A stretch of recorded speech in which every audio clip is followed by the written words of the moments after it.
What's up, my people? Welcome to another beautiful Saturday. IB Douglas, and today I'm going to be showing you how I created this colorful birthday artwork for a very good friend of mine who happens to be my sister by birth month, by surname, and also by the same by occupation.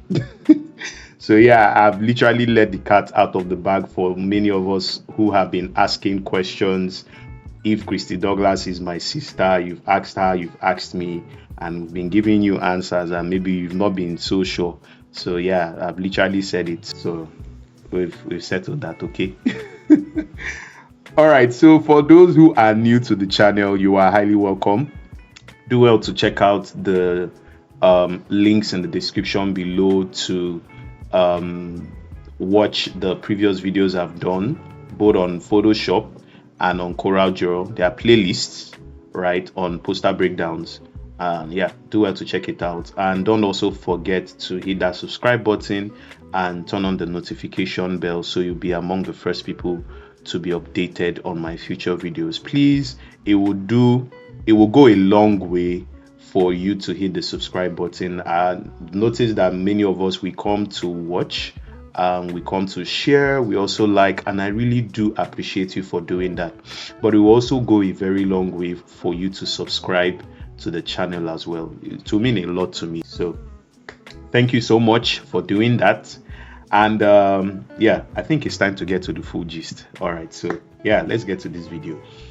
Okay, so I'm going to turn off my second artboard and we are going to focus on this one. Yeah, we're going to focus on this one. I'm going to turn off everything here.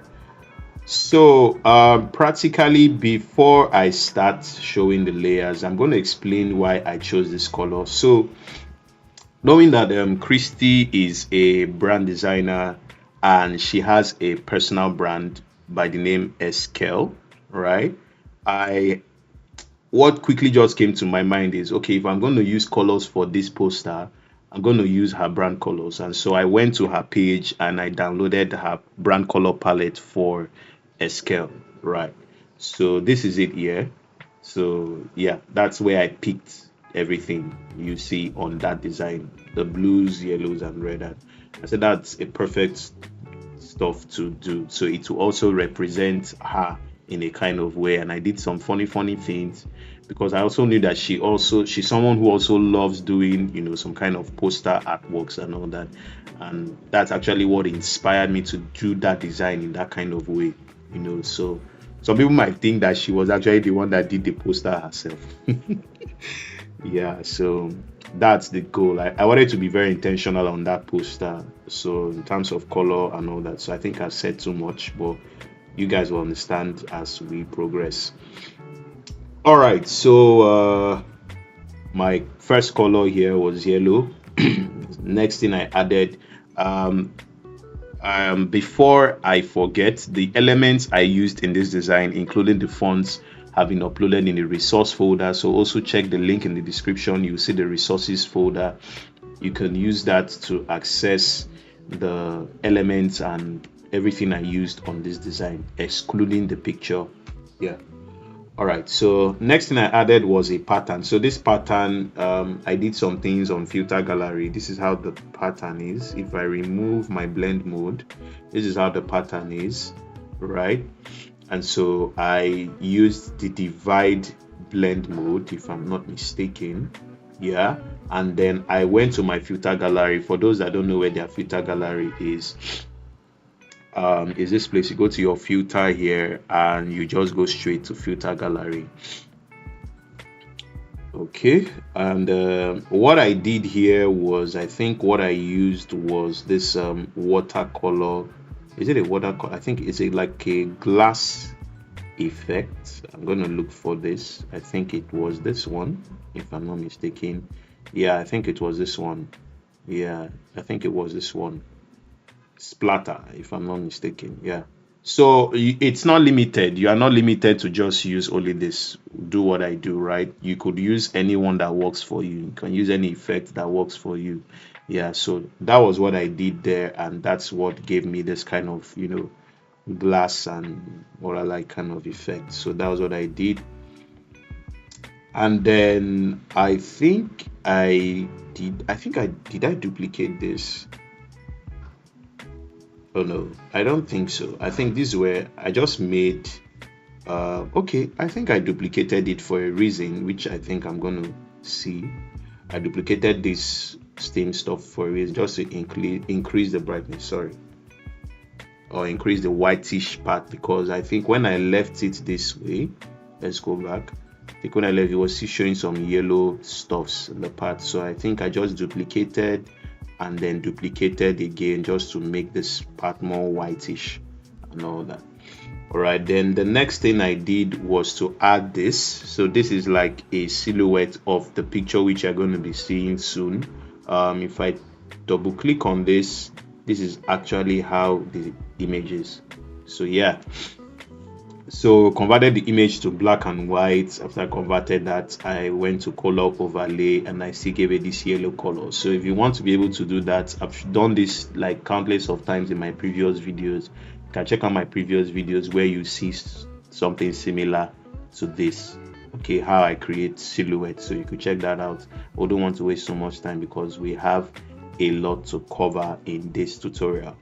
Okay, so I did that and then I now duplicated this pattern again, but I used a different blend mode, right? I used overlay this time. Yeah, I used overlay and then I clip maxed. I held my alternate key to clip max that. If I had removed it, it will see how it's going to look. So I just clip maxed it into the image. So I'm going to turn on my keys. I need to be always remembering to do that when I'm doing this. Okay, so did that. Then the next thing I added was this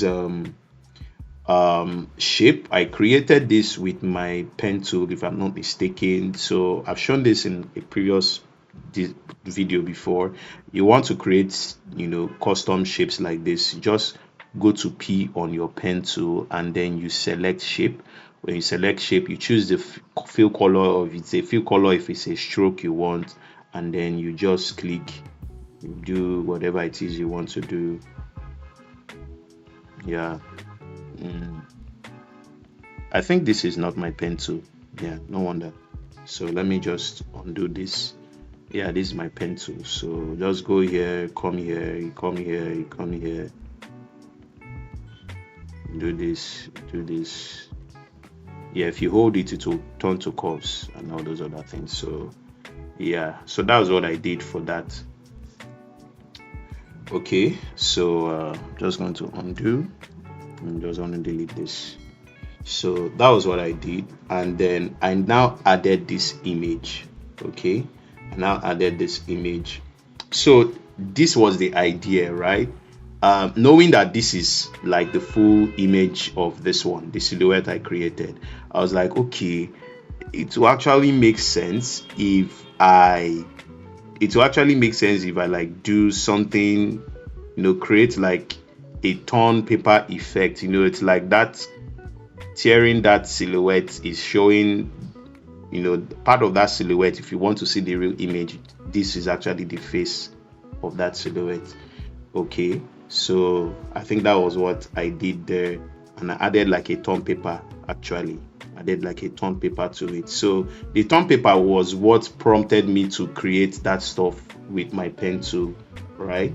If I remove this completely, I needed something I had to click mask. So after I added this torn paper effect, right, I had to use my pen tool to draw this around it so that I'll be able to now click mask this image inside it. Okay, so this doesn't look properly arranged. I think this must have been moved. Let me check well properly. I'm going to select these guys. I'm going to move these guys. It should be, yeah, it should be here. It should be here if I'm not mistaken, because this should be the positioning of the hair. It should be around here. Yeah, I think it moved something. Okay, so after that, the next thing I did, I created this, no, not that I created, this is actually a tone paper effect that I changed the color overlay.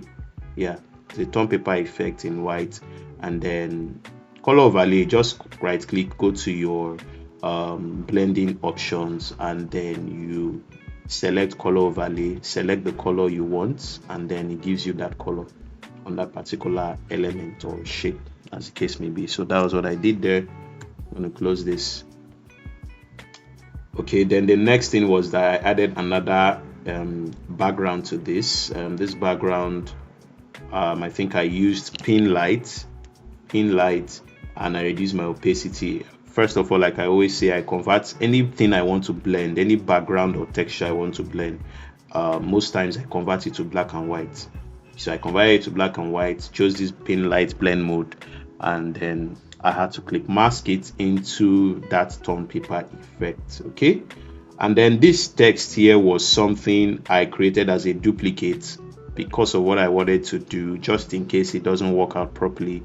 I always create duplicates so that I can be able to just go back to it easily, and that's what I did. So it's it here. Okay, so this font I used, if I had to convert this to smart object, but let me go back because it's still the same thing here. This font I used here is Gaston Villa. Yeah, Gaston Villa. So I made it yellow in the first place, but I was like, it's gonna be missing here. I know it's visible down here, but it's gonna be missing here. And yeah, it's part of the background style and all that. So I converted it to green. Instead. And then for me to use Gaussian blur on it, I had to convert it to smart objects. Okay, Gaussian blur is in your filter. You go to your filter gallery, go to blur, you see Gaussian blur, the shortcut Alt Shift Control G. So that was what I did. And then yeah, if I just double click this, the more I increase it, you see the more the blur comes out, and all that. So that was what I did there. And then the next thing I added was my write-up. Yeah, this write-up was what I used to celebrate her. So I just wrote it down here. Something I use, it's like a signature I do on all my poster designs. Yeah. And then next thing was the font, Christie. Right, added this font, Christie. Name of this font is JMH Psychedelic Caps. Very interesting font, by the way. Yeah, very interesting font. Mind you, these layers, this is not actually like the way I'm revealing these layers, right? It's not the way I created the design. So it's just drag, drop, position it in the places I want it to be positioned and all that. So yeah, that's how I actually create my design. So you might not be seeing it the way it's supposed to be, right? But yeah, just follow through and you will understand. All right, so I did that. I added a little drop shadow to this so that it could be visible in these areas. Okay, added a little drop shadow to that, and then I added her surname, Douglas, or should I say our surname. So this font I used here was Sora, and I think that was also the same font, if I'm not mistaken. That was what I used for my block letter text. Okay, so I used that and I just increased the tracking of that text, right? They want it to just be written normally, so I just increased the spacing a bit. Same font I also used in writing happy birthday here. Yeah, that was also the same font I used in writing happy birthday. Yep. Okay, I hope I'm not missing something. All right, so and then the next thing I did was to now add the image itself. This is the second image. Okay, I did some things here on camera raw. If I remove it, yeah, so this is the image itself. I just added some things, make it more crispy and all that on camera raw. And then I did my gradient mapping. I've said this in my video that it's something that I recently learned from a very good friend of mine, also one of my bosses in the industry, Nana Multimedia. Check him out on YouTube at Nana Multimedia. Very great, fantastic designer. We call him the abstract designer. Yeah, so I learned this gradient mapping from him. This battery will not fall my hand today, so let's continue. So I learned this from him, and the reason why I added this gradient mapping is you're going to see it at the end. It's to also blend it with the background, which you're going to see. Okay, so my gradient mapping consists bits of this red and yellow, which is part of the design, right? And then I added levels to this just to give it more depth. Still added my hue and saturations. All these adjustments, you will find them in your adjustment layer. Yeah, the gradient map, the hue and saturation, everything, you find it in the adjustment layer. And then I clip maxed all those things into the image. If I was to remove them, if I remove this clip mask, right, if I remove them, it will affect the entire design. It's going to affect the entire design. So I just wanted it for the image, and that is why I did that. Okay, so cool. So I did that, and then I added the dates. Just wanted to do something totally different. It might not look visible as it's supposed to, but you are going to see the change to that. If I'm not mistaken, I think something is missing here that I forgot to add. I think something is missing here that I forgot to add. I really do hope I'm not. Yellow. Okay, let's continue. All right, so this date, still the same font, Sora. I wanted to just do something completely different. 5th July 2025. So it's a combination of Roman numerals and then your normal alphabet. So V represents July, sorry, V represents 5 in Roman numerals, then July, and then MMXXV. That stands for 2025. Yeah, that's what I did there. And then I added the script of her brand name, Eskel. Yeah, I think the name of this font I added, the font I used here is still the same Gaston Villa, and then this zigzag font, I created this zigzag actually on Coral Draw, and then I exported it as an SVG file here on Photoshop, and then I just added more strokes, more color overlay. I think it was black also, and then I added the stroke and color overlay of white. You can see add all those things when you go to your blending options. Okay, I think this peak frame was something I think I wanted to use that for something, and I decided not to. I think then the next thing I was to add my logo. Added my logo here, and then I converted all of this. So yeah, I knew that I was missing something, because I knew I was missing something. So I think there must be a layer that I must have deleted, and it's concerning this background here. I think that layer must have been deleted. I really do hope, because here was supposed to be red. If I'm not, here was supposed to be red, not even, it was supposed to be what's happened? It was supposed to be red. Oh, I guess I must have removed the color overlay by mistake. I guess I must have removed. No, I didn't. Let me check it again.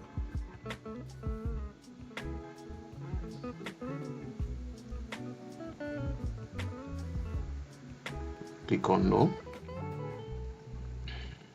I guess I must have removed the layer here by mistake, because I know I converted that part to red so that everything here would be visible to the eye.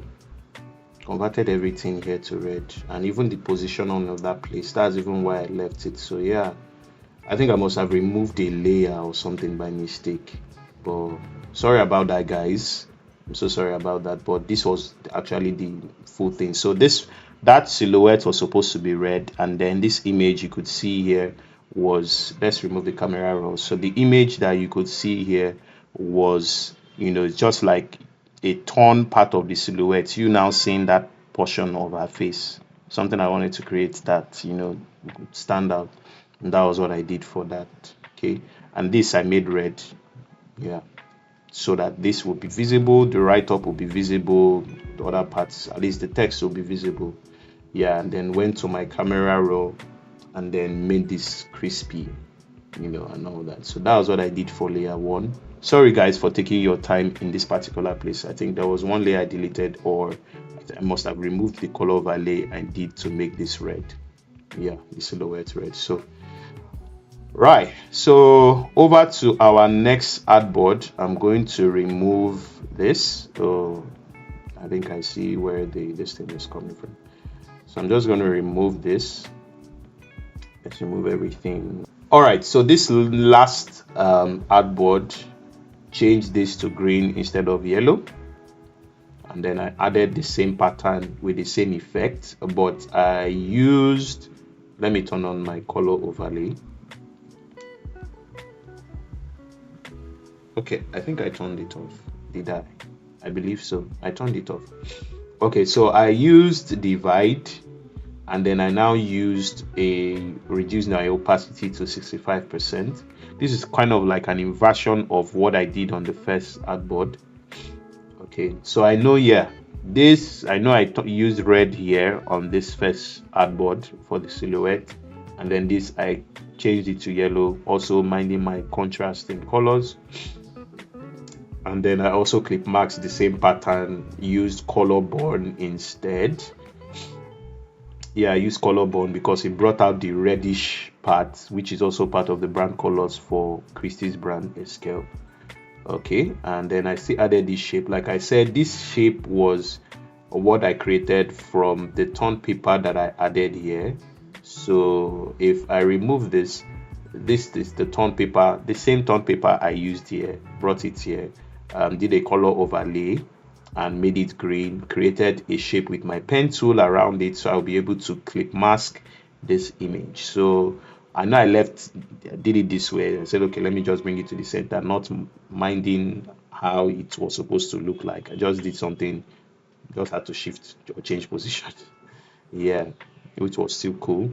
And then I still same thing here, this copy of Christie. I think I still added this, and this time I used I think I didn't change the color. I still left it, I left it as green. Actually, I left it as green. See, I applied my Gaussian blur effect. If you remove the Gaussian blur, you'd see the normal text. I did Gaussian blur effect to it. I did my right top here. I think I brought it down. You see why.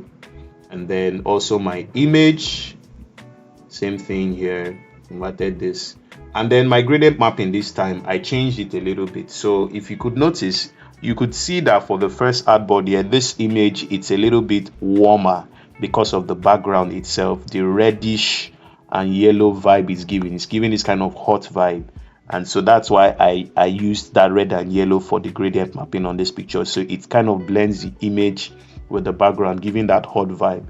But over in this second artboard here, it's looking cold, right, because of the green effect itself.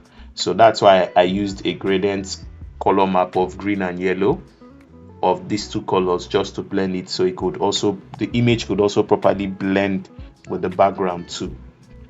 So did that, and then added my levels, added hue and saturation, right, just to make the image come out still. And then I added a gradient on this.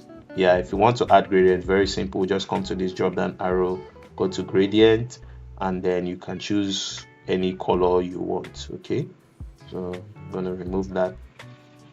Did that, still clip marked the same pattern that I used on this torn paper below here on the first artboard. Still clip marks the same thing, maintained the same blend mode and opacity of 52%. And then this font, so I tried a different font. Yeah, trying the different fonts in my font bank, some very interesting fonts. I think the name of this one is Cogino. Raikan Cogino. Yeah, you see all these things in the resource folder. And then Douglas, I decided to use a script font instead. Still the same Gaston Villa, made it red for visibility. Yeah, did it. And then happy birthday, I wrote it in yellow, but I added a drop shadow to it. If I had left it in white, it won't really be, it will be okay if I had left it in white though, right? But I just didn't want everything, both happy birthday white, Christie white. I needed like a very good contrast, something to differentiate and easily spot out the name Christie. So I changed it to yellow, I added a little drop shadow so that it won't get missing on this yellow part of the background. Okay, and then the date I did something different too. She's switching it with letters and numbers this time. Switched it with letters and numbers. So 5th wrote it in words, sorry, and then July wrote it in its number form, which is 07 or 7. I just wrote 07, and then 2025 wrote it in words. Yeah, just to create a little difference. And then the scale, there was no point putting it here because everywhere if you put it here, it's going to be too busy. And so I like, oh, this will actually be a very good position. So I just put it in the middle where her picture is at the center of the design, and then added my logo here as well. Added my logo, and then I still did another gradient map again. I think, yeah, still the same gradient mapping color, just to do an entire blend on the entire design, and then converted everything to one single image. And yeah, everything to one single image, and then went to camera raw and then gave it this effect. Yeah, so that was how I was able to create these two amazing colorful posters. So let me know what you think about this tutorial in the comment section below. Also like this video and also share this video with a creative today, right? And also, please, like I said, it would mean a lot to me if you also hit that subscribe button and also turn on the post notification bells. All right, thank you so much for your time. I really do appreciate it, and I will catch you later in our next video next Saturday. All right, guys, peace.